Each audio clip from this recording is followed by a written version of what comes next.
Hello guys. इस particular video में हम एक एनालिसिस को परफॉर्म करेंगे। ठीक है, तो ये आपके लिए एक डेमो वीडियो ही है। ठीक है, तो आपको एक आइडिया आ जाएगी कि हम एनसिस के इस ट्रेनिंग प्रोग्राम में किस तरह से प्रोग्राम को कंडक्ट करेंगे, है ना, किस तरह से हम एनसिस को सीखेंगे। ठीक है, तो इस पर्टिकुलर वीडियो में हम एक एनालिसिस को परफॉर्म करेंगे और वो होगा स्टैटिक स्ट्रक्चरल एनालिसिस। ठीक है, तो आप देख सकते हो कि at the moment project schematic में हमारे पास कोई भी एनालिसिस नहीं है। तो मैं यहाँ से स्टैटिक स्ट्रक्चरल को ड्रैग एंड ड्रॉप करता हूँ। मैं डबल क्लिक करके भी इसे ऑन कर सकता हूँ और ड्रैग एंड ड्रॉप भी कर सकता हूँ। दोनों में डिफरेंस क्या है? वेल, उसके लिए आपको ट्रेनिंग प्रोग्राम ज्वाइन करना होगा, है ना। तो मैं फिलहाल एट द मोमेंट इसको ड्रैग एंड ड्रॉप कर रहा हूँ। ठीक है, अब उसके बाद सबसे पहली चीज जो होती है वो होता है इंजीनियरिंग डेटा।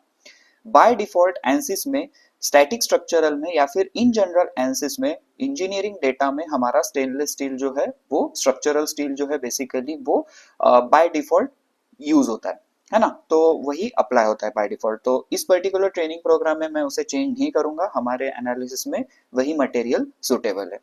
नेक्स्ट ऑप्शन होता है ज्योमेट्री का। तो ये जो ज्योमेट्री है ये बेसिकली हमारा एनसिस का डिजाइन मॉडलर होता है। ठीक है, तो उसको मैं राइट क्लिक करके डिजाइन मॉडलर में ओपन करूंगा। अब यहाँ आप देख सकते हो कि यहाँ पे डिफरेंट ऑप्शंस है, new discovery, new space claim. तो ये चीजें क्या है इसको हम देखेंगे जब हम कोर्स को कवर करेंगे। एट द मोमेंट मैं डिजाइन मॉडलर को ओपन करता हूँ। ठीक है, अब एंसिस में ना जब भी कोई चीज हम ओपन करते हैं तो यहाँ पे लेफ्ट कॉर्नर में देखिएगा, यहाँ पे आपको बेसिकली एक स्टेटस दिखाया जाएगा कि एट द मोमेंट कुछ चीजें रन हो रही है या नहीं। अब यहाँ पे रेडी आया हुआ है तो हम आगे में चीजों को परफॉर्म कर सकते हैं। ठीक है, तो ये हमारा एंसिस का डिजाइन मॉडलर है। ठीक है, तो अब यहाँ पे ना आप दो चीज कर सकते हो। एक तो पहला है कि आप आपके कंपोनेंट को डायरेक्टली एंसिस में क्रिएट करो। ठीक है, जो कि मोस्टली लोग यूज नहीं करते हैं क्योंकि एंसिस का डिजाइन मॉडलर काफी डिफिकल्ट हम बोल सकते हैं ना। जितना इजी हमारे बाकी के 3D कैड सॉफ्टवेयर होते हैं उतना इजी ये नहीं होता है। तो बेस्ट वे क्या होता है कि हम किसी और 3D कैड सॉफ्टवेयर में हमारे कंपोनेंट को क्रिएट करें और उसको यहाँ पे इंपोर्ट करें। तो वही हम यहाँ पे करेंगे। ठीक है, तो मैं फाइल में जाता हूँ, यहाँ से इंपोर्ट एक्सटर्नल ज्योमेट्री फाइल, जहाँ पे भी आपका फाइल रहेगा आपको ब्राउज करके उसको सिलेक्ट करना है। तो ओपन करता हूँ मैं। ठीक है, अब आप जब भी ओपन करोगे तो यहाँ पे आपको कुछ दिखाई नहीं देगा, है ना। तो हमें यहाँ पे जनरेट करना होता है, उसके बाद आपको यहाँ पे दिखाई देगा। एट द मोमेंट ये जो कंपोनेंट है ट्रांसपेरेंट मोड में है काइंड ऑफ। तो इसको अगर आपको प्रॉपर सॉलिड मोड में देखना है तो आप क्या कर सकते हो, हम व्यू में जाएंगे, यहाँ पे फ्रोजन बॉडी ट्रांसपेरेंसी को ऑफ करेंगे ताकि हमें प्रॉपर सॉलिड ये दिखाई दे। ठीक है, अब डिजाइन मॉडलर में हमें इससे ज्यादा और कुछ नहीं करना है। ठीक है, तो आप चाहो तो इसे क्लोज कर सकते हो, ठीक है, या फिर मिनिमाइज कर सकते हो। ठीक है, मैं डायरेक्टली प्रोजेक्ट स्कीमेटिक में जाता हूँ, मतलब वो अपने मिनिमाइज हो जाएगा, है ना। अब हम मैकेनिकल मॉडल को स्टार्ट करेंगे, बेसिकली हमारा जो एनसिस मैकेनिकल मॉडलर है। ठीक है, मैं डबल क्लिक करता हूँ। अब नहीं, जैसे कि मैंने कहा था यहाँ पे देखिए लेफ्ट कॉर्नर में स्टार्टिंग मैकेनिकल लिखा है एंड रेड डॉट है। तो जब भी रेड डॉट रहेगा हम कहीं पे भी क्लिक नहीं करेंगे वरना आपका सॉफ्टवेयर हैंग हो सकता है, हो ही जाएगा मोस्ट ऑफ द टाइम, है ना। तो यहाँ पे जब रेडी लिखा आएगा तभी हम आगे की चीजों को करेंगे। ठीक है, तो इसका अलाइनमेंट मैं कुछ इस तरह से रखना चाहता हूँ, है ना। तो किस तरह से हम रोटेट कर सकते हैं, माउस के ऑपरेशन क्या होते हैं, उसको भी हम इन डिटेल सीखेंगे। ठीक है, अब एट द मोमेंट इस पर्टिकुलर कंपोनेंट के लिए मेरा रिक्वायरमेंट क्या है कि ये जो बैक साइड है ये यहाँ से किसी वॉल पे फिक्स्ड रहेगा और इस कंपोनेंट पे इस पर्टिकुलर फेस पे कुछ फोर्स अप्लाई होगा। ठीक है, तो अब मुझे ये देखना है कि उस पर्टिकुलर फोर्स के लिए इसमें क्या डिफॉर्मेशन आएगा, क्या स्ट्रेस जनरेट होगे, है ना। तो उसके लिए अभी सबसे पहले जैसे कि हमने कहा था, हमने ज्योमेट्री को इंपोर्ट कर लिया है, मटेरियल भी असाइन हो चुका है, आप यहाँ से देख सकते हो स्ट्रक्चरल स्टील। ठीक है, मुझे वही रखना है। उसके बाद नेक्स्ट ऑप्शन जो होता है वो होता है मेशिंग का। ठीक है, अब ना मेश क्रिएट करने के बहुत सारे डिफरेंट वेज होते हैं, डिफरेंट टाइप्स है। ठीक है, रादर डिफरेंट मेथड है। ठीक है, तो एक सेकंड,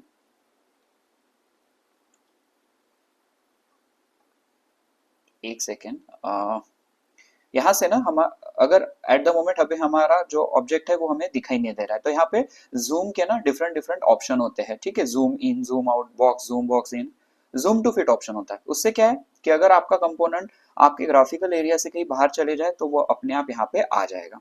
ठीक है, अब मैं सबसे पहले इसको जनरली मेश करता हूँ। तो राइट क्लिक करके अगर आप जनरेट मेश करते हो तो बेसिकली ये by default automatically mesh generate करता है, जो सॉफ्टवेयर अपने आप करता है फॉर द गिवन कंपोनेंट। तो फिलहाल मैं वही करता हूँ।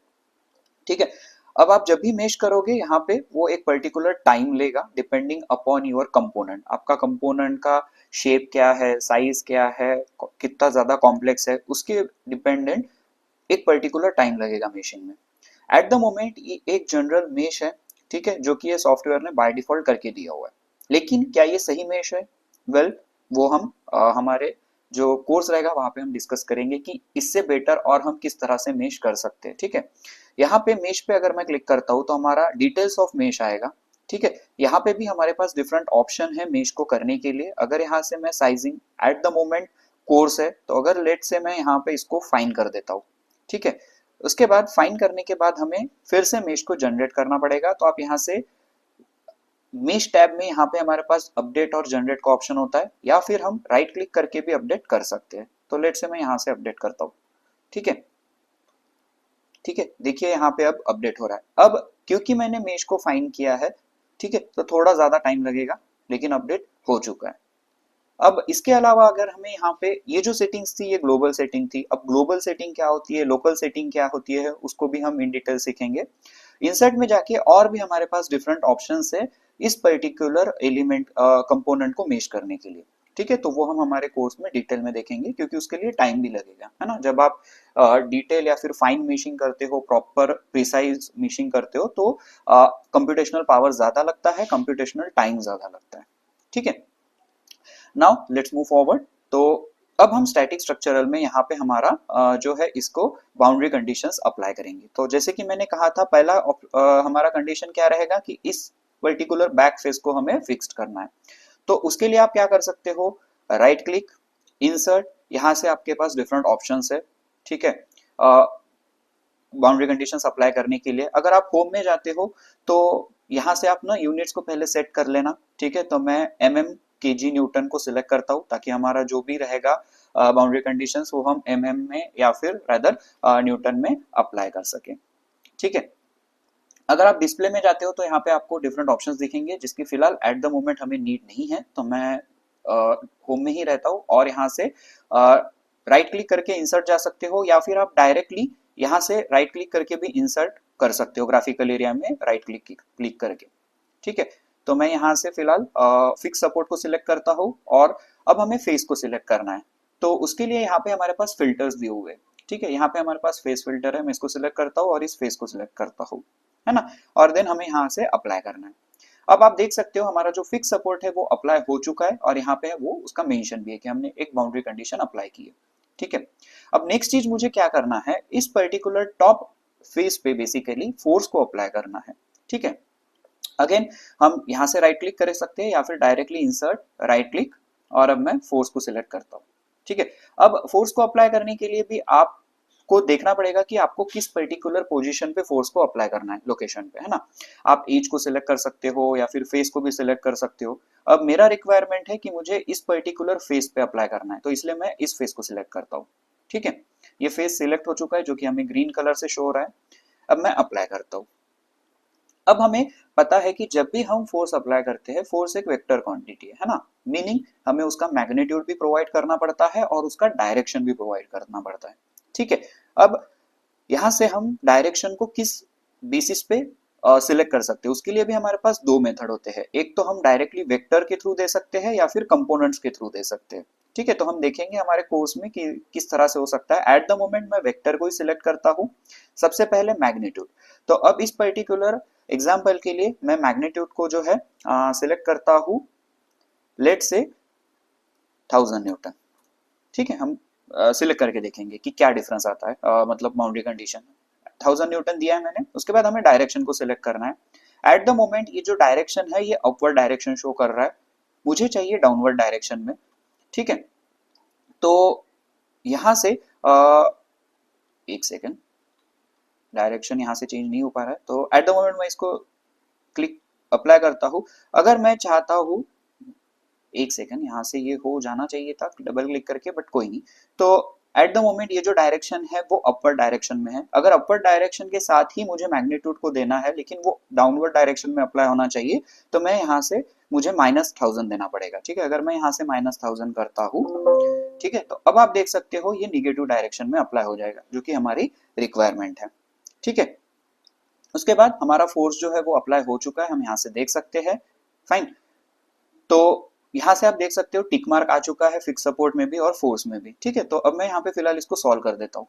ठीक है, तो अब हमारा जो एनालिसिस सॉफ्टवेयर है उसका जो सॉल्वर होता है, तो वो इस पर्टिकुलर कंडीशन के लिए सॉल्व करेगा कि इस कंपोनेंट पे हमारा जो फिक्स सपोर्ट है और इस पर्टिकुलर फोर्स के लिए, जो कि हमारे दोनों मिलके एक बाउंड्री कंडीशन होती है, ये सॉल्व करेगा। अब सॉल्व करने के बाद हमें कुछ रिजल्ट्स चाहिए, तो उसके लिए हम सॉल्यूशन पे क्लिक करेंगे, राइट क्लिक करेंगे, इंसर्ट डिफॉर्मेशन। तो अब मुझे इसका ना पहले तो डायरेक्शनल डिफॉर्मेशन चाहिए। ठीक है, तो अब हम जब डायरेक्शनल डिफॉर्मेशन सिलेक्ट कर रहे हैं तो आपको ओरिएंटेशन में एक्सिस को सिलेक्ट करना होगा। ठीक है, तो मुझे चाहिए इसका डिफॉर्मेशन वाई एक्सिस में। ठीक है, उसके बाद मुझे यहाँ पे कुछ करना नहीं है। देन नेक्स्ट इंसर्ट डिफॉर्मेशन में मैं टोटल डिफॉर्मेशन सेलेक्ट करता हूँ ताकि हमारे कंपोनेंट का कंप्लीट डिफॉर्मेशन हमें पता चले। देन सॉल्यूशन इंसर्ट, और अब मुझे चाहिए स्ट्रेस, और मुझे वॉन माइसिस यानी कि इक्विवेलेंट स्ट्रेस चाहिए। अगेन जैसे कि मैंने आई थिंक प्रीवियस वीडियो में भी कहा था कि आपको जो भी सारे डिफरेंट टर्म्स है उसका आइडिया होना जरूरी है। तो वॉन माइसिस का मीनिंग क्या होता है वो आपको पता होना चाहिए। ठीक है, डरिए मत, हम हमारे प्रोग्राम में इस पर्टिकुलर कंप्लीटली चीजों को कवर करेंगे, जिसमें कि हमारा टेक्निकल पोर्शन भी रहेगा। ठीक है, अब मुझे फिलहाल एट द मोमेंट यही 3 रिजल्ट्स चाहिए, तो मैं राइट क्लिक करके इवेल्युएट ऑल रिजल्ट्स करता हूँ। ठीक है, तो रिजल्ट्स आ चुके हैं। फाइन, अब अगर मैं डायरेक्शनल डिफॉर्मेशन पे सिलेक्ट करता हूँ, ठीक है, यहाँ पे हमारा बॉटम में ग्राफ विंडो दिया हुआ है, इसके मदद से हम ना एनिमेशन को प्ले कर सकते हैं। तो फिलहाल मैं एनिमेशन को प्ले करता हूँ। तो आप देख सकते हो जो कि हमने डायरेक्शनल डिफॉर्मेशन क्योंकि वाई एक्सिस ओरिएंटेशन सिलेक्ट किया था, जो कि ऑब्वियस सी बात है कि अगर इस पर्टिकुलर कंपोनेंट पे हम, अगर हमारा बैक फेस जो है वो फिक्स्ड है और अगर हम टॉप डायरेक्शन से इस पे फोर्स अप्लाई करेंगे तो ये नीचे ही जाएगा, है ना। अगर ये कंडीशन कुछ इस तरह से मैं फ्रंट व्यू से अगर देखूं तो ये फिक्स है, यहाँ से हम फोर्स को अप्लाई करेंगे तो ये ऊपर नीचे में ही जो है डिफॉर्मेशन दिखेगा। अब एक्चुअल में पार्ट में इतना डिफॉर्मेशन तो नहीं शो करेगा। ठीक है, अगर आपको यहाँ पे एक्चुअल स्केल में देखना है तो हम यहाँ से जाके ट्रू स्केल को सिलेक्ट कर सकते हैं, और अगर फिर आप देखोगे तो एक सेकंड, यहाँ से ट्रू स्केल सिलेक्ट हो चुका है ना, हाँ ठीक है, मतलब डिफॉर्मेशन इतना आ रहा है। फाइन, सिमिलरली हम टोटल डिफॉर्मेशन को भी देख सकते हैं, उसकी वैल्यूज को देख सकते हैं कि टोटल डिफॉर्मेशन जो है वो कि 15 mm का है। तो गिवन फोर्स के लिए डिफॉर्मेशन कुछ ज्यादा ही है ना। तो रिजल्ट से हम उसको देख सकते हैं कि 15 mm का डिफॉर्मेशन मतलब ज्यादा डिफॉर्मेशन हो चुका है ना। स्ट्रेस को देखेंगे तो जो स्ट्रेस है गिवन कंडीशन के लिए स्ट्रेस भी ऑब्वियस सी बात है कि ये जो है हमारा कंपोनेंट ये फेल होना चाहिए, गिवन फोर्स के लिए यहाँ से टूटना चाहिए। ठीक है, लेकिन अगर मैं इसको शो करूं तो ये कभी भी आपको ब्रेकेज नहीं दिखाएगा, है ना, क्योंकि ये जो वैल्यू है 768 है, जो कि हमारे यील्ड स्ट्रेस से बहुत ही ज्यादा है। स्ट्रक्चरल स्टील के लिए हमारा जो यील्ड स्ट्रेस होता है वो मोस्टली 250 होता है टेंसाइल स्ट्रेंथ, तो वो अगर उससे ज्यादा एक्सीड कर गया तो हमारा कंपोनेंट फेल होना चाहिए। लेकिन यहाँ पे एसिस फेल नहीं शो कर रहा है, वो क्यों? वेल उसके लिए भी आपको कोर्स ज्वाइन करना पड़ेगा गाइस, हम इन डिटेल में देखेंगे इस पॉइंट को भी कि यहाँ पे क्यों हमें फेलियर नहीं दिखाई देता है ना। अब हम क्या कर सकते हैं, फोर्स का जो मैग्नीट्यूड है उसको हम चेंज करते हैं। लेट से मैं इसको 10 टाइम्स कम करता हूँ। उससे पहले मैं रिजल्ट देखेंगे, हम यहाँ पे रिजल्ट जो है हमारा स्ट्रेस 768 है। ठीक है, तो अगर मैं फोर्स को 10 टाइम्स कम करता हूँ तो क्या हमारा रिजल्ट भी 10 टाइम्स कम होना चाहिए या नहीं होना चाहिए, ये आप सोचिए, और क्या होगा। ठीक है, वो हम देखते हैं। तो मैं फिलहाल फोर्स को जो है मैग्नीट्यूड इसका 100 करता हूँ। ठीक है, एंड देन अगेन हम फिर से सॉल्व करेंगे। ठीक है, और रिजल्ट्स को भी हम एक सेकेंड, सॉल्व हो रहा है। तो जैसे कि मैंने कहा था जब भी ये सॉल्व होगा तो हमें कहीं पे भी क्लिक नहीं करना है। अगर गलती से भी क्लिक होता है तो हो सकता है कि आपका जो सॉफ्टवेयर है हैंग हो जाएगा, है ना। अब क्योंकि मैंने गलती से क्लिक कर दिया था तो लेट्स सी हैंग होता है या नहीं होता है। होपफुली ना हो, सॉल्व हो जाए, है ना।